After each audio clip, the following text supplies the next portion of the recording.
Okay, next topic tayo. Bagay naman eh. Di ba? Sites? Bagay naman. Bagay naman eh. Bagay. Tapos meron tayong model to prove it. Naman. Kitang-kita naman, di ba? Natural. Kitang-kita. All natural. Bagay. Yun yung dito yung walang point. No? Parang hinulma talaga para sa kanya. Kilay kahit tanggalin ng kilay, pasok na eh. Oo, yun na lang ang kulang. Matanggal lang yung kilay, okay na.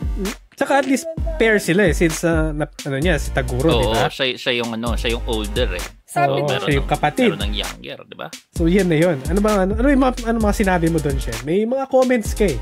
Masyado controversial yung mga comments mo. Tapos, ni-repost mo pa, di ba? Ano pa yung mga doon? Hindi. Pwede mo bang i-share sa amin yung mga yon? Ano ba yung mga pinagpo-post mo lately? Sabi ko loko yung editor ng Pinoy Gamer kasi sinama nga ako dun sa picture. Tapos sabi ko nga, parang mas kamukha ko yung kapatid ni Taguro. Yung bisnaan. May tagline ka pa eh. Ilang porsyento? May sinasabi kang something. Hindi, anong gentle. 100%.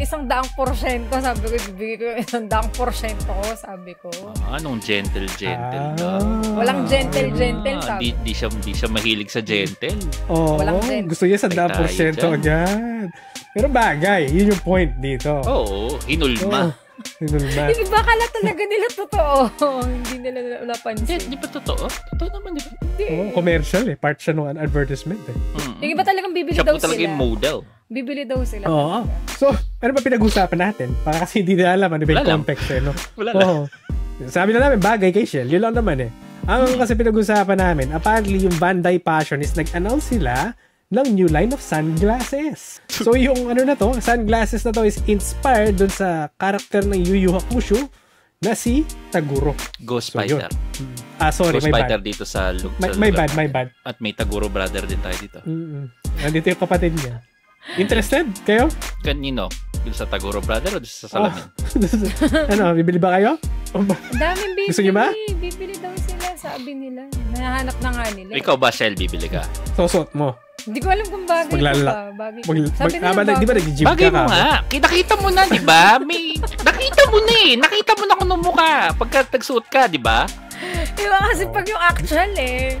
Visit po kayo sa Pinoy Gamer Facebook page. Makikita nyo doon yung picture ng advertisement. Kung gusto nyo po makita kung anong mukha ni Shell pagkasuot niya yung salamin ni Taguro, andun po yun. Anong gentle. Susot mo ba? Pwede naman, Bag. Cute naman. Aba nag-gym, no? Sakto yun. Oo, sakto. 100%! Kaloka. Mga malalakas lang daw yung magsusuot niya. Yun yung mga pang malakas lang. Hindi para sa may hina eh, no? Sabi ko, nilalang. Bibiling ko yan, baka lumakas yung tutok ko sa Valorant. Sabi ko. Masyado nang mahina mga nilang dito sa mundong ito. Kailangan ko na pumunta sa mundo ng mga halima. Yun nga yung joke doon eh. Saan daw ba mabibili kanila? Sa mundo ng mga halima. Yun nga yung mga comment nila. Kukulit nga ng mga remarks eh. Pero yun. So, shout out sa mga sumusunod. Yun. Shout out sa mga recent followers.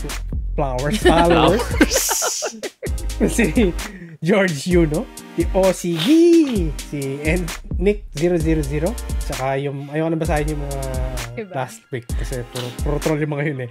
Ngayon salamat sa mga chatters. Sila Nier, sila Jane Tatters, sila Jose Marichan, kasi magpapasko na. Then si Kuma March, si Humpy Lumpy, ano pa ba?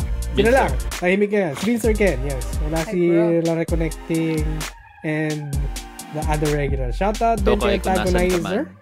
Yung Antagonizer at kung nasa ka man Tokay. And Gege Lord. It's your time to shine. Gege Lord, kung nasan ka man.